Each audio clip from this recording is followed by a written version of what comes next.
बोल के आए हुआ इमाम को शुक्रिया अदा करते हुए हमारे इमाम लबीर साहब और मुफ्ती इरफान साहब, डिस्ट्रिक्ट के सेक्रेटरी साहब, हमारे असेंबली मेंबर्स हैं और ब्रांच के कैडर से पूरे अवाम जो साथ दिए हमारे जो सपोर्ट से उनके दिल दिल से शुक्रिया अदा करते हैं। बात बंद करता हूँ।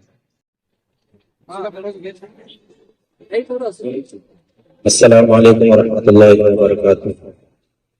बिस्मिल्लाहिर्रहमानिर्रहीम। औज़ु बिल्लाहि मिनश शैतानिर रजीम। बिस्मिल्लाहिर्रहमानिर्रहीम।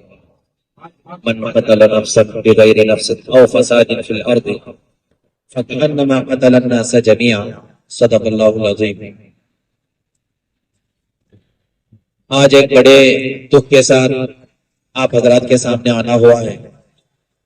आप कल से देख रहे हैं टीवी चैनलों के अंदर कश्मीर के अंदर पहलगाम, जहां पर एक टेरर अटैक हुआ, मासूम लोगों की जानें ली गई, मासूम बच्चे, मासूम औरतें जिनका कोई कसूर नहीं था, उन पर अटैक किया गया।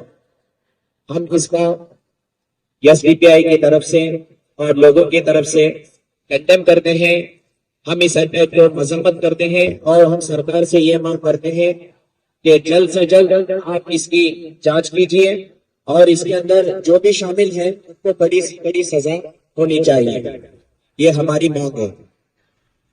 इंसानियत के नाते आप हजरात के सामने एक बात कहना चाहता हूँ। गोली चले किसी पे तो तड़पते हैं हम नए वजीर आजम। गोली चले किसी पे तो तड़पते हैं हम नए वजीर आजम। सारे जहां का दर्द हमारे जिगर में है। मैं वजीर आजम से पूछना चाहता हूँ, हमारे जो मुल्क के वजीर आजम हैं, आप बहुत औरतों की फिक्र करते हैं, मुसलमान औरतों की फिक्र करते हैं, भाइयों की फिक्र करते हैं। मैं पूछना चाहता हूँ कि वहां पर अटैक के अंदर कितनी हमारी बहनें, कितनी हमारी माओ की जाने गई हैं, उनके जानों की फिक्र कौन करेंगे? उनके जानों का बदला कौन देंगे? और दूसरी बात, जब आपको पता था इससे पहले पुलवामा अटैक के अंदर 40 नौजवानों को शहीद किया गया, अटैक किया गया, कत्ल किया गया, तो आपको वहां पर सुरक्षित रखने की जरूरत है, आपको वहां पर बेदार रखने की जरूरत है, तो आपने वहां की फिक्र नहीं की।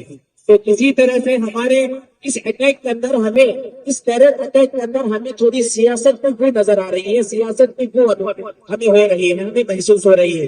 मैं कहना चाहता हूँ, मैं इस एसडीपीआई पार्टी की तरफ से और इस मीडिया के जरिए से मैं वजीर आजम से मैं पूछना चाहता हूँ, आप जो टेरर अटैक हुआ है, आप उसकी खबरगिरी करने की जरूरत है। जिसने भी वहां पर अटैक किया है, लोगों के अंदर एक दहशत फैल गई है और जो भी मीडिया ये भी फैलाने की कोशिश कर रही है, हिंदू मुस्लिम बनाने की कोशिश कर रही है इस अटैक के जरिए से।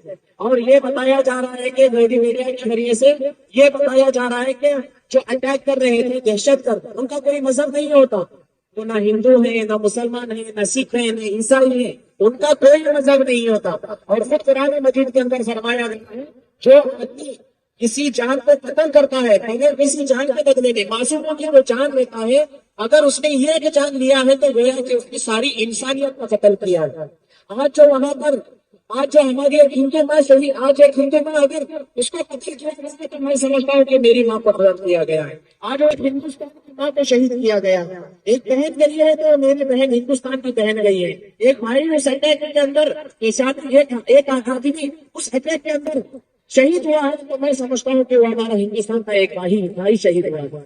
तो मैं कहना चाहता हूँ, इस टेरर अटैक जो हुआ है, जितने भी इसके अंदर शामिल हैं, चाहे वो किसी भी मुल्क से ताल्लुक रखते हो, चाहे वो अंदर के हो, चाहे वो बाहर के हो, चाहे वो घुसपैठ के हो या कहीं के हो, आप उस पर खबरगिरी करने की जरूरत है। आप उसकी जांच पड़ताल कीजिए, आप उनको सख्त उनको सजा दीजिए। और दूसरी बात यह है कि जो हजरात ने भी वहां पर अपनी जानें खोए हैं, हम उनके गम में शरीक हैं और हमेशा हम उनके गम में शरीक रहेंगे। अल्लाह इसका बेहतरीन बदला उन्हें नसीब फरमाए। और हम सरकार से यही मांग करना चाहते हैं कि आइंदा जो हुआ इसकी हमें जांच की जरूरत है, और आइंदा इस तरह का किसी तरह के भी अटैक वहां पर ना हो, इस तरह आपके वहां पर खबर करने की जरूरत है, इस तरह वहां पर होशियार करने की जरूरत है। मैं एसडीपीआई की तरफ से, इस पार्टी की तरफ से यही मांग हुकूमत से करना चाहता हूँ कि ये یہ ایک جمہوری ملک ہے، اس جمہوریت کو بچا کر لے جانا یہ آپ حضرات کی سب سے بڑی ذمہ داری ہے. بس اتنا کہہ کر میں اپنی بات کو ختم کرتا ہوں. آخر دعوانا الحمدللہ رب العالمین.